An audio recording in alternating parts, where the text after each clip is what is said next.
eastern Florida until 4 p.m. At 3:29 p.m., a severe thunderstorm was located over Chambers Estates, or near Hollywood, and is nearly stationary. Hazard, 60 miles an hour wind gusts. Source, radar indicated.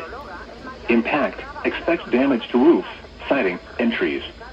Locations impacted include Fort Lauderdale, Pembroke Pines, Hollywood, Davie and Dania Beach. Remain alert for a possible tornado. Tornadoes can develop quickly from severe thunderstorms. If you spot a tornado, go at once into a small central room in a sturdy structure.